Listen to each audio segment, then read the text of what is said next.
magical event. Big magic is happening here for you tonight, my friend. Yay! So full disclosure, I'm in the process of recovering from perfectionism. Recovering perfectionist that's working towards improv, and I'm trying to create more of a show up, smile, do your thing, and be okay with whatever happens. Be okay with what is. That's kind of the mantra I've been working with. And so with that, I'm like preparing for this speech, trying to write something that would, inspire you, trying to give you what you came for.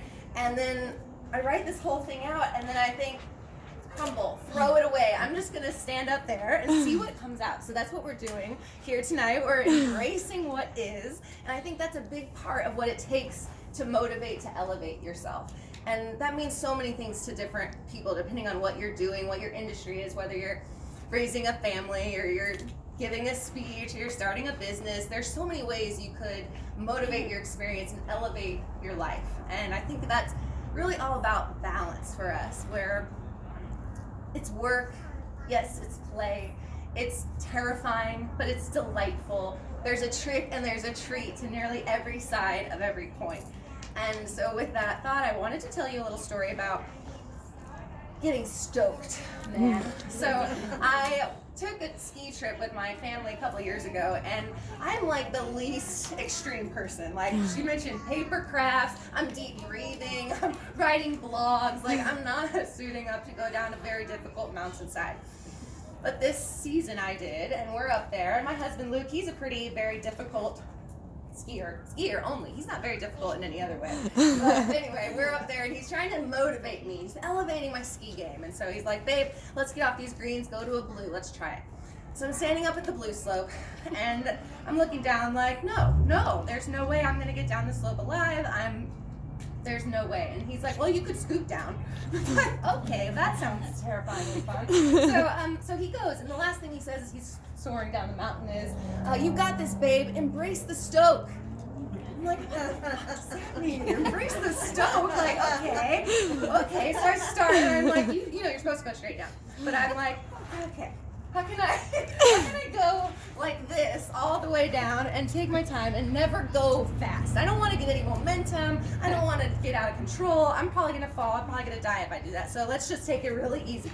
So I'm not kidding, y'all. I am low to the ground, like, I could push myself on the snow. I'm practically scooting, but it's terrifyingly exhausting. I'm up there like keeping myself from going fast because I'm afraid that I could fall. I'm practically falling because I'm keeping myself from going fast out of fear for what could happen, that I could fall, that I might not look perfect, I might have a wipeout, and someone's gonna sing that stupid song again when you go by. It's so annoying. They're like, wipeout. You know. Okay, so we're trucking along, and I look down, and Luke's done. He's looking up at me, he's waving, he's smiling so big, and he's obviously embraced the stoke. He gets it. So I'm like, okay, stand up. I roll my shoulders, and I get going. I start going. I'm like, embrace the stoke.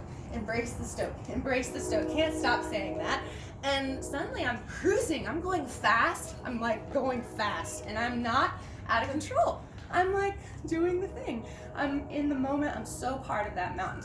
I know that sounds super cheesy, but I was one with the mountain, like gliding effortlessly. Like I knew what I was doing all of a sudden.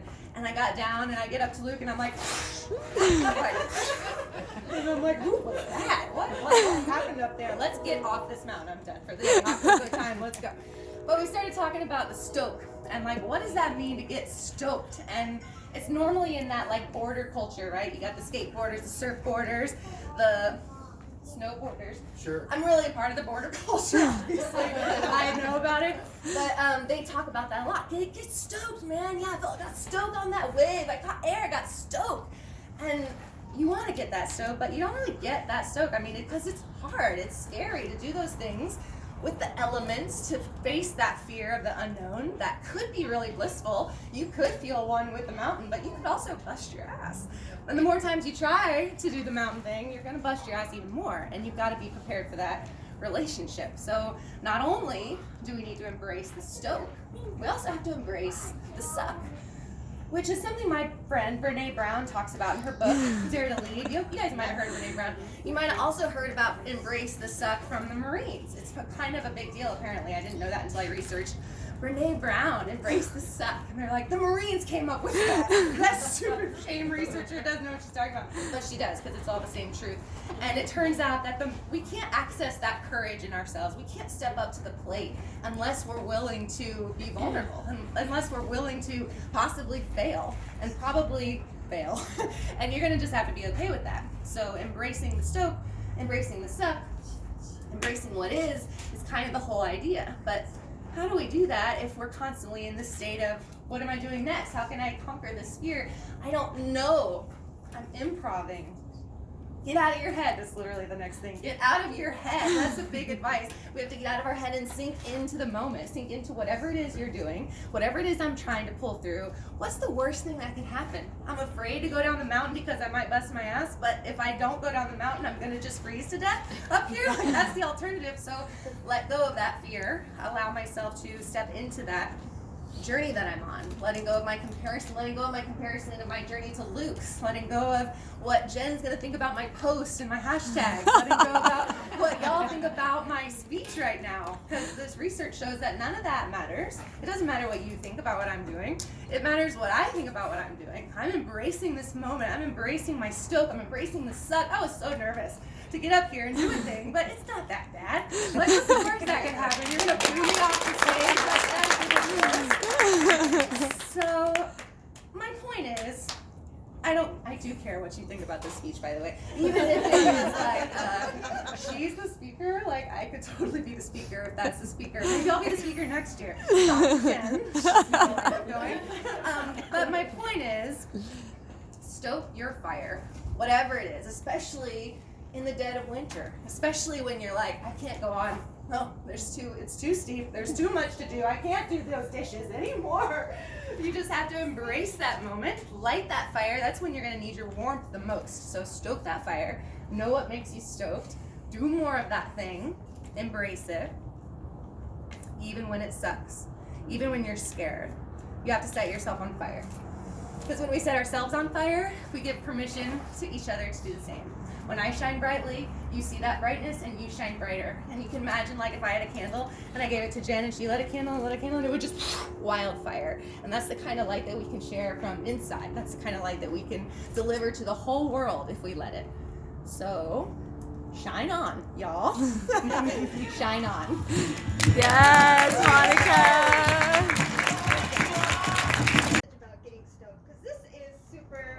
Can be super nerve-wracking, and you made it okay if I completely shit the bed, right?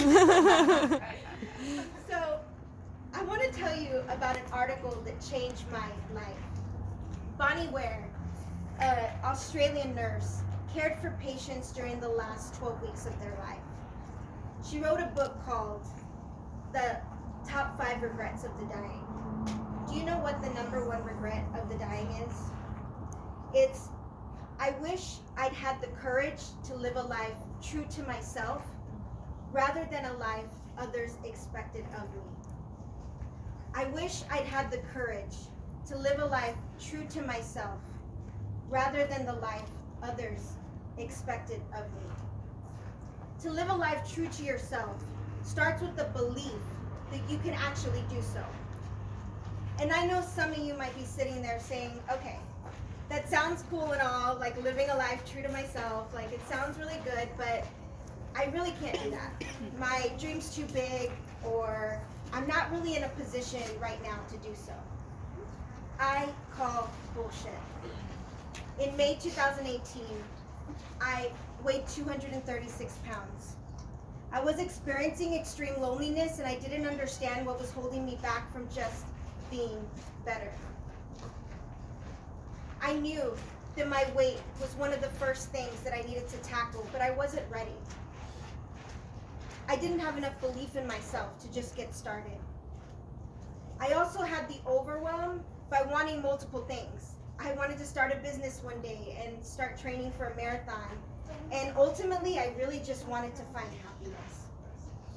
Out of all the obstacles I face, I feel like there's one that we can all relate to, at least at some point in our lives. It's the lack of belief that we have in ourselves, and the lack of belief that we can truly do what we want to do. In the past year and a half, I created a life that I'm very proud to wake up to. I've dropped 100 pounds.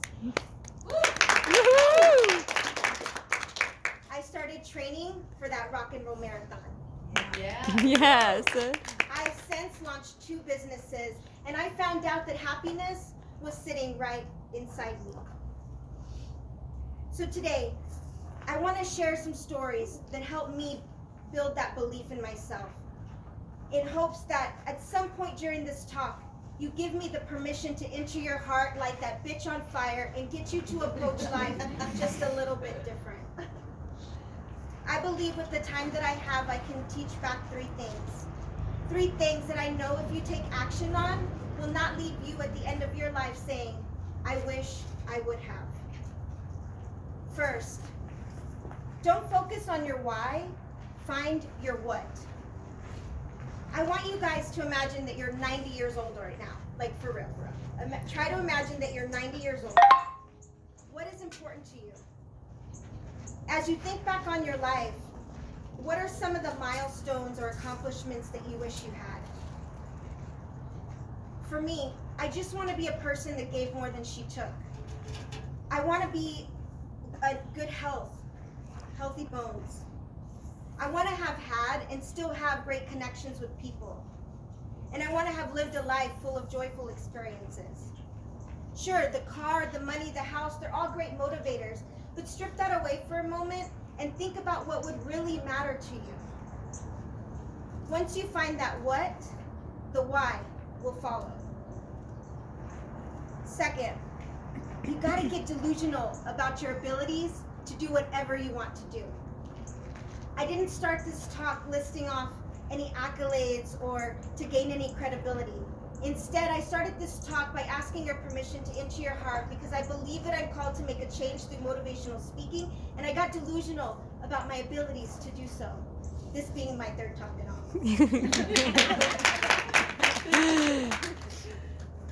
I decided that I was going to be a mover and a shaker of all things that scare me.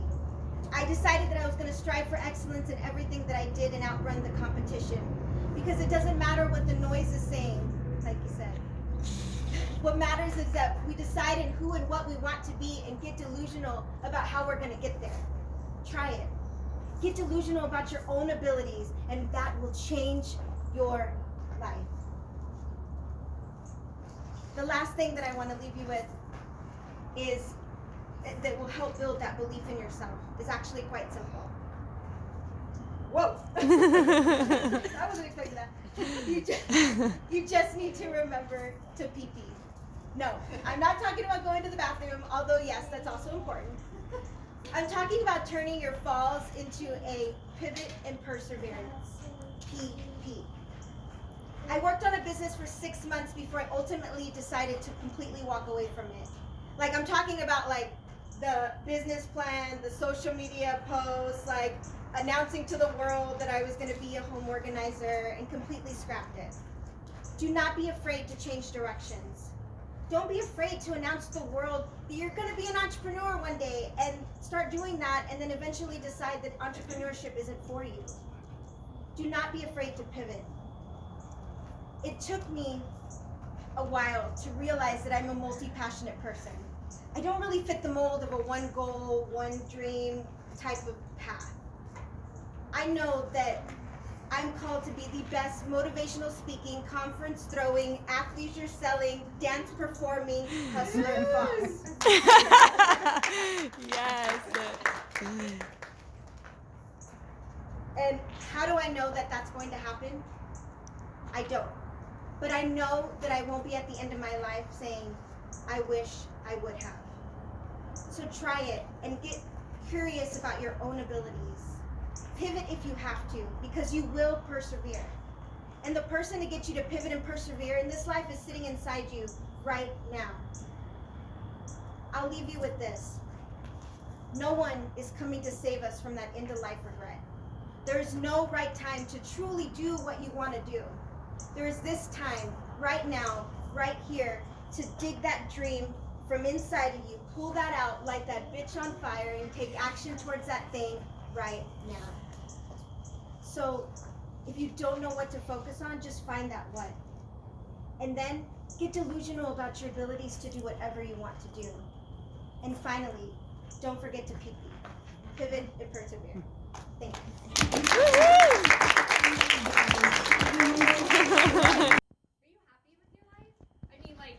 Do you wake up in the morning excited to go to work? Do you look forward to Sundays so that you can plan the rest of your week and you get to go in on Mondays? Because I do. I really do. I love my life. I get so excited. You just posted that on your social media the other day. And if you don't, it might be time for a change. I truly believe to change your life, it just takes one decision. One decision to commit to. One commitment to follow through on, one goal you have. Maybe it's something you think about every day, or maybe it's something you've never even thought about. I'm going to tell you guys a story. Back in 2017, I was a different woman. My second baby had just been born, and this pregnancy was much harder than the first one, mostly because I was a lot heavier. I was 50 pounds. I gained 50 pounds being pregnant with my son, and although he entered the world at just over 9 pounds, I didn't lose that weight when he was born. And I was feeling it. I was winded walking up the stairs. I had very low energy, and I hardly recognized myself in pictures. But I really had no conscious desire to change. One day I was out collecting donations for a golf tournament I was putting together, and I was hitting up all the local businesses, and I walked into this giant CrossFit gym. And as I'm walking up to the door, there's actually a no soliciting sign on the door. And I'm like, I should probably just go back to the car now. But I didn't. I stepped in, and I was intimidated. There was heavy weights hitting the ground. There was loud music. People were breathing hard. I just came in here for a donation, and I was scared to death in this place. And luckily, the owner had great energy. He jumped up. He greeted me with a smile. So I told him what I was looking for. And he said that he would donate a 6-week challenge. So I said, okay, do you have something that I can use for the silent auction? And he said no, and being the marketing person that I am, I'm like, great, I'll just create something. What is a 6-week challenge? So he tells me it's 6 weeks of high accountability, a nutrition plan, and CrossFit 3 days a week. And as he's saying this, I'm like, this is exactly what I need. But I just pushed that aside because there is no way that I'm gonna do CrossFit at all. So I go home, I jump on Facebook on my computer, and guys, Jesus himself sending me a sign from the heavens. There was an ad for the CrossFit place and their 6-week challenge. Okay, since then, I learned more about Facebook ads and targeting, and it wasn't fake. It was just really good targeting, but I was in awe. I quickly started filling out all of the information. When it came time to set up the consultation, there weren't any available. I was so bummed. But I knew it wouldn't be the end, because being fate and all, this was gonna work out. So at some point, I called my husband Jason, breathless and nervous about this new idea that I have, right? Because he hasn't heard of ever me come to him with this crazy idea. And he was a little weary, but he said, okay. So the next day, I get the text for the consultation, went in, and I signed up. Jason was definitely not happy about the $500 that I committed to, but I knew he would get over it, once it wore off a little bit. And I really knew that if I walked out of that place, I was not gonna come back for it. So I didn't. I signed up. During that 6 weeks, I committed to the nutrition plan. I went to CrossFit 3 times a week, and I lost 23 pounds and gained the confidence in myself and my ability to work out. I am not the strongest or the most fit person, and I do not try to be, but I am 100% committed to going in there every week, 3 times a week. Even when I'm out of town, I work out, and I used to think people were crazy for doing that, and I do that now. Even when my kids are sick, I put on a video in my playroom and figure something out. Even when I'm tired or I'm sore, I just don't feel like it. I even go into work early so that I can go work out, just so that I can get it in. I really think that to reach a big goal takes that kind of commitment, because your motivation is going to go away. It doesn't matter how good you are at something. You have to make the conscious decision that you are going to commit to something, and then you have to go do it. That's what it's going to take. I just lost my train of thought. You got it. Picking up at the next station. I really think that the first step is to start. And starting really isn't much. Nobody's watching you start. So quit worrying about what other people are doing or what they might be thinking of you. In all honesty, they're thinking about themselves. They don't care what you're doing. So post your first blog post. Nobody's watching. You have no followers on social media, so who cares what you're writing? But really, everyone's so afraid to do that first thing. And guys, no one's watching you do the first thing. But you will never reach those big goals you have if you don't take that first step. You can't. You have to take the first step. That's how you get to those big goals you have. I'm going to leave you guys with 3 things that I think about in this short entrepreneurial journey, but long life journey that I've had. The first one is, and Alicia said it too, you have to dream big. All of those people that have reached those big goals, it's because they believed they could do it. They decided they could. They were just like you and me. There wasn't anything else special about them. They decided that they could do this, and they did. So if you want to do something big, you can. You just have to dream it. The second thing is like my favorite right now, and that is to ask for what you want. If you don't ask, the answer is no. There's no other choice. But the answer is already no. So what do you have to lose? Ask. If you want to be a speaker at this big event that's coming to your town, just email them. You never know. They might say yes. If you want to be Rachel Hollis's intern, why don't you ask her? You have no idea. She's in Austin. Like, you can. You just have to ask. You are no further. The answer's already no. So if you want the answer to be yes, that's the only option you have. And my third one, which is something I just continue to remind myself of, I spend a lot of time listening to podcasts about really successful people to try to figure out, like, what do they do? I'm going to do it too. And they all have one thing in common, and it's that they didn't give up. They just continued to do it. And when they messed up, they pivoted and kept moving. I love this quote, and I don't have it memorized, and I thought I was going to read it, but I'm not. But it's about Michael Jordan and all the shots that he missed and all of the games that he lost and all of the things that he didn't do right. And he's still the basketball player that we think of as one of the very best basketball players that ever existed. And it's because of all of the times that he messed up, because you have to do those things to get to where you want to. And my favorite is in the Spurs locker room, they have Pound the Rock on the wall. Because it's not the last blow that cracked the rock open, but it's all the ones before. So, back to my speech, which is, you hold the key to your success, and you hold the power. I believe in you. It's time for you to believe in you. There's room for everyone to succeed, and there's more than enough to go around. And I'm so excited to see what you have in your future. So thank you so much for coming. This is like my dream, to be surrounded by people who want to be motivated and want to get out there. And I just hope that this motivated and inspired you to get out there and live your best life. Yay!